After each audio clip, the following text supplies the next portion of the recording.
శివరామయ్య, మీ ఆవిడ పరిస్థితి ఏం బాగులేదు. బాబు గారు, అయితే ఇప్పుడు ఏం చేయమంటారు? మీ ఆవిడకి ఒంట్లో బాగులేదు, చాలా జ్వరంగా ఉన్నది. ప్రస్తుతానికి పర్వాలేదు అయ్య గారు. ప్రస్తుతానికి మాత్రలు ఇచ్చాను, ఇప్పుడు పర్వాలేదు. ప్రస్తుతానికి టెస్టులు రాసి ఇచ్చాను, సాయంత్రం ల్యాబ్కి తీసుకెళ్ళి. అలాగే అయ్య గారు. సరే, ఇల్లు వస్తాను శివరామయ్య.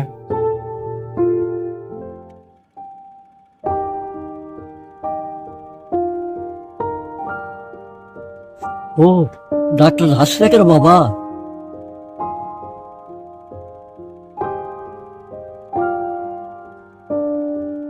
డాక్టర్ రాజశేఖర్ బాబు, మీరు ఇక్కడ ఉన్నారండి? ఏంటి శివరామయ్య, ఎలా వచ్చావు? మీతో మాట్లాడాలని వచ్చానయ్యా. ఊర్లో అందరూ బాగున్నారా? మా రామాపురం గ్రామంలో ప్రతి నెల మీరు ఫ్రీ మెడికల్ క్యాంప్ పెడుతూనే ఉన్నారు. ఎంతో మందికి ఉచిత వైద్యం చేయిస్తున్నారు, ఎంతో మందికి ఉచితంగా మందులు కూడా ఇస్తున్నారు. మా ఊర్లో అందరూ మీకోసమే గొప్పగా చెప్పుకుంటున్నారయ్యా. అందులో నా గొప్పతనం ఏమీ లేదు. ఆ భగవంతుడే నా చేత మీకు సాయం చేయిస్తున్నాడు. మొన్న నేను మీ ఇంటికి వచ్చేటప్పుడు మీ ఆవిడ ఆరోగ్యం బాగలేదు, ఇప్పుడు ఎలా ఉంది? అవును డాక్టర్ బాబు, అప్పుడు మందులు కూడా మీరే ఇచ్చారు. మందులతో పాటు టెస్టులు చేయించమని చెప్పాను కదా. జ్వరమే కదని మెడికల్ షాప్కి వెళ్లి మాత్రలు తెచ్చి వేశానయ్యా. జ్వరం తగ్గిందా? ఉదయం జ్వరం వస్తుంది, సాయంకాలం తగ్గుతుంది. ఇలా 5 రోజులుగా జరుగుతుంది. అది ఏ జ్వరమో తెలియడానికే కదా నేను టెస్టులు రాసిచ్చాను. టెస్టులు చేయించకుండా మాత్రలు వేసి ఊరుకున్నారు. 5 రోజులుగా జ్వరం వస్తుందని అంటున్నావు.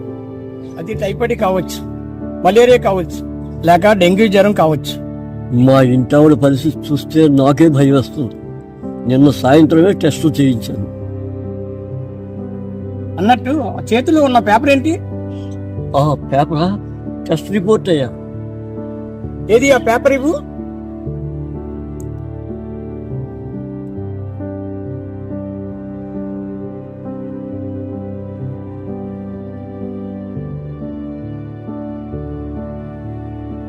అందులో ఏముంది డాక్టర్ బాబు?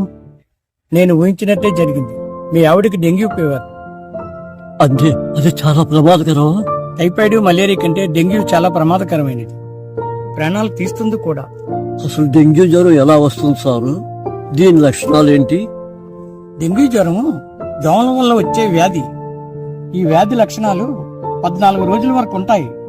ఇందులో అధిక జ్వరము, తలనొప్పి, వాంతులు, కండరాలు, కీళ్ళ నొప్పులు, చర్మదద్దుర్లు ఉంటాయి.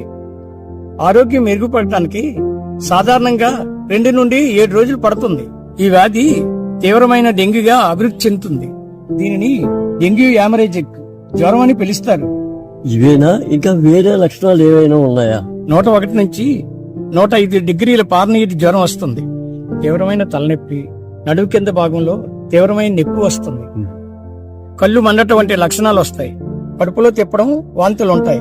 తీవ్రమైన నీరసం, తల తిరగడం, ముక్కు నుండి రక్తస్రావం జరుగుతుంది. మల విసర్జన నల్లగా ఉంటుంది.